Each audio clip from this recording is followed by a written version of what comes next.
தஞ்சாவூர்ல ஒரு விவசாயி வயல் கால்வாய பாத்துக்கிட்டு இருக்காரு. தண்ணியே இல்ல, வத்தி போயிருக்கு. அதே நேரத்துல மாண்டியாலால இன்னொரு விவசாயி அவரோட டேம பாத்துக்கிட்டு இருக்காரு. அங்கேயும் கால் பகுதி தண்ணி தான் இருக்கு. பெங்களூர்ல லட்சக்கணக்கான மக்களுக்கு குடிதண்ணி வேணும். சுப்ரீம் கோர்ட்ல இருந்து தீர்ப்பு வந்திருக்கு, ட்ரைபுனல்ல இருந்து தீர்ப்பு வந்திருக்கு, ஒரு மேனேஜ்மெண்ட் இருந்து அத்தாரிட்டி கூட வந்திருக்கு. ஆனா எல்லா வருஷமும் ஏன் இந்த காவேரி பிரச்சனை வெடிச்சுக்கிட்டே இருக்கு? உண்மையிலே யாரு இந்த தண்ணிய தடுக்கிறாங்க? இல்ல நம்ம எல்லாருக்கும் சொல்லப்படாத பெரிய காரணம் இருக்கா? 2026 இப்போ என்ன நடக்குது? சரி, விஷயத்துக்கு வருவோம். இம்முறை பிரச்சனைக்கு காரணம் மேகதாது ப்ராஜெக்ட். கர்நாடகா காவேரி ஆத்துல மேகதாதுங்கிற இடத்துல ஒரு டேம் கட்ட பாக்குது. இது புதுசா வந்த விஷயம் கிடையாது. இது என்னைக்கும் நின்னு போன ப்ராஜெக்ட். ஆனா சமீபத்துல சுப்ரீம் கோர்ட் ஒரு முக்கியமான விஷயம் ஒண்ணு சொன்னுச்சு. தமிழ்நாடு இதை இப்பவே கோர்ட்டுக்கு வந்து தடுக்கிறது அவசரம். இதை இங்கிலீஷ்ல ப்ரீ மெச்சூர் அப்படின்னு சொல்லுவாங்க. அப்படின்னு சொல்லி தமிழ்நாட்டோட மனுவை ஒதுக்கிடுச்சு. இதை ஒரு ரீசனா வச்சு கர்நாடகா இப்ப தைரியமா முன்னேறி போயிட்டு இருக்காங்க. கர்நாடகா என்ன பண்ணுச்சு?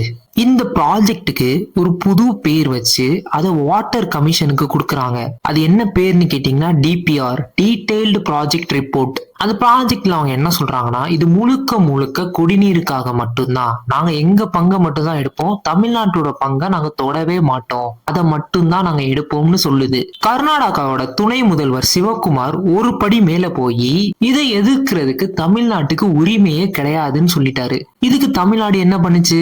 இப்ப தமிழ்நாட்டுல புது அரசு, விஜயோட டிவிகே கட்சி தேர்தல்ல ஜெயிச்சிருச்சு. மே 10, 2026 விஜய் முதல்வர் ஆயிட்டாரு.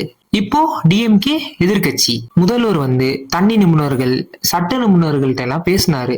என்ஜிடி அப்படிங்கிற நிறுவனத்துக்கிட்டையும் பேசினாங்க, அதாவது நேஷனல் கிரீன் ட்ரைபுனல்.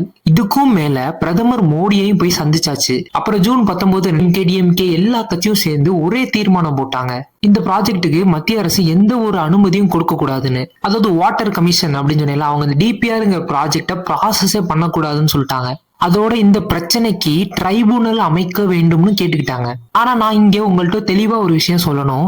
சட்டப்படி இந்த டேம் இன்னும் வந்து அப்ரூவே ஆகல, அதே மாதிரி ரிஜெக்டும் ஆகல.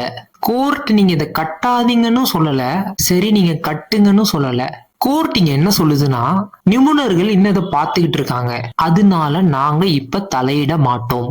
கட்டுமானம்ங்கிறது இன்னும் ஆரம்பிக்கவே இல்லை. பட் யாராவது மேகதாது ப்ராஜெக்ட் அப்ரூவ் ஆகி அதை கட்ட சொல்லிட்டோம்னு சொன்னாங்கன்னா அது தப்பு. இதெல்லாம் இருக்கட்டும், ஏன் இந்த பிரச்சனை 100 வருஷமா போயிட்டு இருக்கு? அதுக்கு பதில் சொல்லணும்னா இந்த ஆறு எங்க இருந்து போகுதுன்னு பார்க்கணும். காவேரிங்கிறது எங்க ஸ்டார்ட் ஆகுதுன்னு பாத்தீங்கன்னா, கர்நாடகால கொடகுங்கிற இடத்துல உள்ள தலைக்காவேரியில அங்கிருந்து அப்படியே கீழே இறங்குது. கேஆர்எஸ், கபினி, ஹாரங்கி, ஹேமாவதி அப்படிங்கிற பெரிய டேம்களை கடந்து வருது. தமிழ்நாட்டுக்கு எங்க வருதுன்னு பாத்தீங்கன்னா பில்லிகுண்டு அப்படிங்கிற பார்டர்ல இருந்து வருது. இந்த பில்லி குண்டுங்கிற இடத்த நல்லா ஞாபகம் வச்சுக்கோங்க. இங்கதான் தண்ணி எவ்வளவு வந்துச்சுன்னு கரெக்டா அளப்பாங்க. அதுக்கப்புறம் மேட்டூர் டேம் வரும், அதுக்கப்புறம் வளமான டெல்டாகள், கடைசியில வங்கக்கடல்ல கலக்குது. அதோட ஒரு பகுதி கேரளா, புதுச்சேரிக்கும் போகுது. அதனால அந்த 2 பேருக்கும் இந்த பிரச்சனையில ஒரு பங்கு இருக்கு. இதுல நம்ம புரிஞ்சுக்க வேண்டிய விஷயம் என்னன்னா, கர்நாடகா இங்க இருக்கு, தமிழ்நாடு இங்க இருக்கு. அதனால கர்நாடகா அப்ஸ்ட்ரீம், தமிழ்நாடுக்கு வந்து தண்ணி கீழே இறங்கி வரணும், கரெக்டா? Downstream. இதுலதான் ப்ராப்ளமோட வேர் இருக்கு. மேல இருக்கிறவங்க கையில டேம் இருக்கிறதால தண்ணி எவ்வளவு விடணும், எப்ப விடணுங்கிறது அவங்க கையில தான் இருக்கு. கீழே இருக்க நம்ம அந்த தண்ணி வர காத்திருக்கணும். மேல இருக்கவங்க என்ன சொல்றாங்கன்னா, என்னோட நிலத்துல இருக்க தண்ணி எனக்கு சொந்தம். கீழே இருக்க நம்ம என்ன சொல்றோம்னா, கீழே அந்த தண்ணி எனக்கு வர வேண்டியது என்னோட உரிமைன்னு சொல்றோம். ஒரே தண்ணிய 2 விதமா 2 பேர் பாக்குறதுனாலதான் இந்த சண்டைங்கிறதே ஆரம்பிச்சிச்சு. இது இன்னைக்கு நேத்து வந்த பிரச்சனை கிடையாது, 100 வருஷத்துக்கு முன்னாடி ஆரம்பிச்ச பிரச்சனை. கதை ஆரம்பிக்கிறது 892 மற்றும் 1924. அப்போதைக்கு தமிழ்நாடுங்கிறது மெட்ராஸ் பிரசிடென்சில இருந்துச்சு, கர்நாடகா வந்து மைசூர் சமஸ்தானத்துல இருந்துச்சு. அப்போதைக்கு இவங்க 2 பேரும் 2 ஒப்பந்தங்கள் போட்டுக்கிட்டாங்க. மெட்ராஸ் என்ன சொல்றாங்கன்னா, நாங்க டெல்டாவை சுத்தி பாசன அமைப்புகள் கட்டிட்டோம், இதை நம்பி லட்சக்கணக்கான விவசாயிகள் இருக்காங்க, அதனால எங்களுக்கு தண்ணி வேணும். மைசூர் என்ன சொல்லுதுன்னா, அது சமமில்லாத காலனிய காலத்துல போட்ட ஒப்பந்தம், அதாவது திணிக்கப்பட்ட ஒப்பந்தம். அதுல சில விதிகள்லாம் 50 வருஷத்துக்கு மட்டும்தான் செல்லுபடி ஆகும். அதெல்லாம் 1974 முடிஞ்சு போச்சு. அதை வச்சுக்கிட்டு நீங்க எப்படி இன்னும் கேட்கலாம்னு சொல்லுது. இப்ப ஹானஸ்டா நீங்க சொல்லுங்க, 1974ல அந்த ஒப்பந்தம் முடிஞ்சு போச்சுன்னு சொல்றது கர்நாடகாவோட வாதம். ஆனா அது எல்லாரும் ஒத்துக்கிட்ட உண்மை கிடையாது. தமிழ்நாடு அரசு அதை மறுத்துருச்சு. இந்த ஒரே கருத்து வேற்றுமை தான் கடைசியில இந்த பிரச்சனைய ஒரு ட்ரைபூனல் வரை கொண்டு போயிருக்கு. இங்கதான் முக்கியமான ஒரு கேள்வி எழும்புது. அதாவது 1974க்கு அப்புறம் கர்நாடகா சொல்ற மாதிரி பழைய ஒப்பந்தங்கிறது முடிஞ்சு போனது சரிதான். ஆனா அந்த தண்ணியை நம்பி நம்ம டெல்டால கட்டியிருக்க விவசாயிகளோட நிலைமை என்ன ஆகும்? இதனால 1983ல தமிழ்நாட்டை சேர்ந்த விவசாயிகள்லாம் சுப்ரீம் கோர்ட்டுக்கு போனாங்க. நிறைய வருஷம் கழிச்சு ஜூன் 2, 1990ல மத்திய அரசு ஒரு ட்ரைபுனல் அமைச்சிச்சு. எப்பன்னு கேட்டீங்கன்னா 83ல போனதுக்கு 1990ல. அதுக்கு பேரு Kaveri water dispute tribunal. So இந்த ட்ரைபுனல் 1991ல ஒரு இடைக்கால தீர்ப்பு ஒண்ணு சொன்னுச்சு. கர்நாடகா கண்டிப்பா ஒரு குறிப்பிட்ட அளவு தண்ணியை வந்து தமிழ்நாட்டுக்கு விடணும்னு. இந்த தீர்ப்பு கர்நாடகால பெரிய கலவரத்தையே உண்டாக்குச்சு. அப்புறம் ரொம்ப வருஷம் கழிச்சு இறுதி தீர்ப்புங்கிறது February 5, 2007ல தான் வந்துச்சு. ஆனா அந்த தீர்ப்பை இவங்க உடனே எல்லாம் அமல்படுத்தல. எப்ப அமல்படுத்தினாங்கன்னா February 19, 2013 அப்பதான் அமல்படுத்தினாங்க. அதாவது தீர்ப்பு வந்து 6 வருஷம் கழிச்சு. ஆனாலும் நம்ம இங்க முக்கியமா ஒரு விஷயம் புரிஞ்சுக்கணும். காகிதத்துல ஒதுக்கப்பட்ட பங்கு வேற, ஆனா கால்வாயில வர தண்ணியோட பங்கு சுத்தமா வேற. ட்ரைபுனல் சொல்லிருச்சு நமக்கு இவ்வளவு பங்கை வந்து கர்நாடகா கண்டிப்பா கொடுக்கணும்னு, கரெக்டா? ஆனா அந்த தண்ணி வர்றதுக்கு நிறைய ஃபேக்டர்ஸ் இருக்கு. என்னென்ன ஃபேக்டர்னு கேட்டீங்கன்னா, போதிய மழை வேணும், டேம்ல அவ்வளவுக்கு தண்ணி இருக்கான்னு பார்க்கணும், முக்கியமா அவங்களா எவ்வளவு ரிலீஸ் பண்றாங்க. நம்ம கிட்ட உரிமை இருக்கு, ஆனா தண்ணி கரெக்டா வருதான்னு கேட்டீங்கன்னா இல்ல. சரி, இப்ப 2013ல இறுதி தீர்ப்பு வந்துருச்சு. ஆனா இன்னும் என்ன சண்டை? எதுல சண்டைன்னு கேட்டீங்கன்னா எண்கள்ல சண்டை. 2007ல இவ்வளவு தண்ணி தரணும்னு சொல்லி ஒரு தீர்ப்பு வந்துச்சு. ஆனா அதை சுப்ரீம் கோர்ட் நடுவுல வந்து மாத்துச்சு. மெதுவா ஒவ்வொன்னா பார்ப்போம், குழப்பிக்காம. 2007ஓட தீர்ப்புக்கு அப்புறம் சுப்ரீம் கோர்ட் 2018ல சில எண்களை மாத்துச்சு. இங்க வந்து நிறைய எண்கள் வரும், நீங்க பயப்படாதீங்க.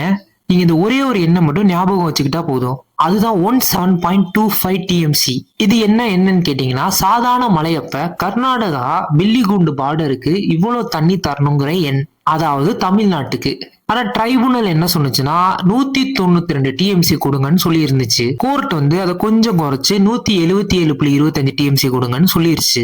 ஏன் குறைஞ்சிச்சுன்னா, பெங்களூருக்கு குடிக்கிற தண்ணி நிறைய வேணும்னு சொல்லி கோர்ட் கொஞ்சம் தண்ணி அங்க கொடுத்ததால தமிழ்நாட்டுக்கு கொஞ்சம் தண்ணி குறைஞ்சிருச்சு. கோர்ட் இன்னொரு பெரிய விஷயம் சொன்னுச்சு, காவேரி யாருக்கும் சொந்தம் கிடையாது, அது நாட்டோட சொத்துன்னு. அதாவது நேஷனல் அசெட்.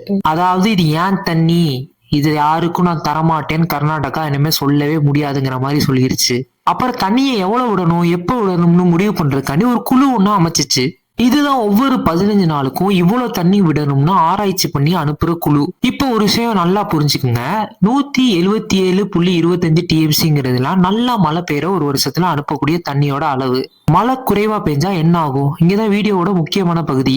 சட்டப்படி தமிழ்நாட்டுக்கு 177 டிஎம்சி வரணும், கரெக்டா? ஆனா உண்மையா வந்த தண்ணி எவ்வளவு தெரியுமா?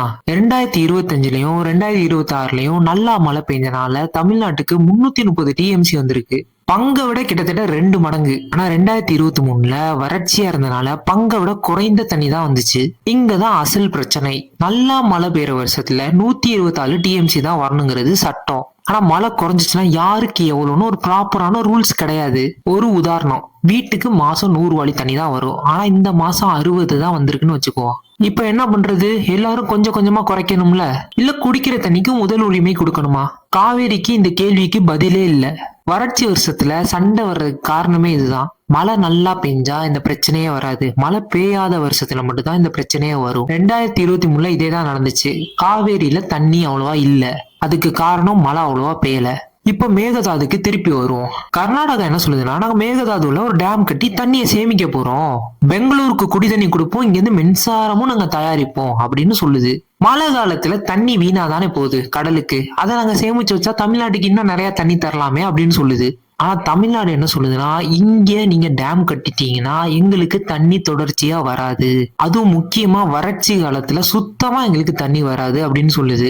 ஏற்கனவே தண்ணி பற்றாக்குறையா இருக்கும்போது டேம் கட்டினா அதுல எப்படி தண்ணி சேமிக்க முடியும்? இன்னைக்கு ஒரு நிஜம் என்னன்னா, இந்த ப்ராஜெக்ட்ங்கிறது இன்னும் அப்ரூவ் ஆகல, இன்னும் பரிசீலனை பண்ணிட்டு தான் இருக்காங்க. ஃபாரஸ்ட் எல்லாம் அவங்களுக்கு வந்து இன்னும் அப்ரூவல் கொடுக்கணும். அதனால யாரு சொல்றது நீங்க நம்பாதீங்க.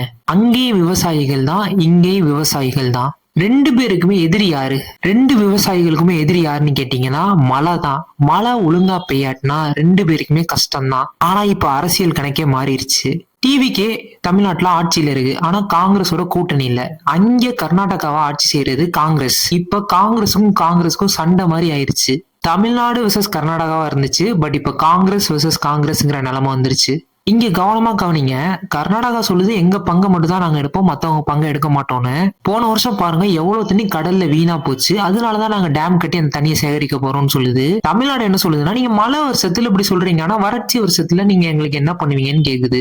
ரெண்டு பேர் சொல்றதும் பொய் கிடையாது. அவங்க அவங்களுக்கு சாதகமா சொல்லிக்கிறாங்க. இதுக்கு சண்டை போடாம தீர்வு தான் என்ன? மழை குறைஞ்சா யாருக்கு எவ்வளவு கொடுக்கணும்னு ஒரு ப்ராப்பரான ஃபார்முலா போடணும். தண்ணி எவ்வளவு வருது போகுதுங்கிறத லைவா எல்லாருமே பார்க்க முடியற மாதிரி வைக்கணும். ரெண்டு மாநிலமும் விவசாயத்துல தண்ணிய கம்மியா குடிக்கிற பயிர்களை போடணும். ஆனா விவசாயிகள் இதுக்கு உடனே ஒத்து வர மாட்டாங்க. ஆனா இதுல நம்ம முன்னாடியே பண்ணி வைக்கணும். மழை அந்த வருஷம் குறைஞ்சதுக்கு அப்புறம் பண்றது வேஸ்ட். முன்கூட்டியே பண்ணாதான் அந்த வருஷத்தை நம்ம தப்பிக்க முடியும். எல்லாத்தையும் சேர்த்து பார்த்தா ஒரு விஷயம் மட்டும் தெளிவா இருக்கு. காவேரிங்கிறது கர்நாடகாவோட ஆறும் கிடையாது, தமிழ்நாட்டோட ஆறும் கிடையாது. அது ஒரு நேஷனல் அசெட். மழை நல்லா பெஞ்சா அமைதியா போகுது, மழை கம்மியா பெஞ்சாதான் பிரச்சனை வருது. சோ நான் ஃபர்ஸ்ட் சொன்ன மாதிரி யாரு தண்ணியை தடுக்கிறாங்க? இதுக்கு ஒரே ஒரு பேரை மட்டும் சொல்ல முடியாது. நிஜமா பாத்தீங்கன்னா சட்டம், மழை, விவசாயம், அரசியல், நகரம் எல்லாமே ஒரே ஆத்துல மோதுது. அதனால கடைசியா உங்கள்ட்ட எல்லாம் ஒரு கேள்வி. அடுத்த முறையும் ஏதாச்சும் ஒரு வருஷத்துல மழை கம்மியா இருந்தா இதே சண்டையை தான் நம்ம பார்க்க போறோமா? இல்ல இதுக்கு ஒரு நிரந்தரமான தீர்வை உருவாக்க போறோமா? இல்ல 100 வருஷத்துக்கு இது இன்னும் போக போகுதா? அப்படிங்கிற உங்க கருத்துக்களை கமெண்ட்ஸ்ல தெரிவிங்க. நான் உங்களை அடுத்த வீடியோல சந்திக்கிறேன். இந்த வீடியோ பிடிச்சிருச்சுன்னா லைக் பண்ணுங்க, ஷேர் பண்ணுங்க, கமெண்ட் பண்ணுங்க. பாய்.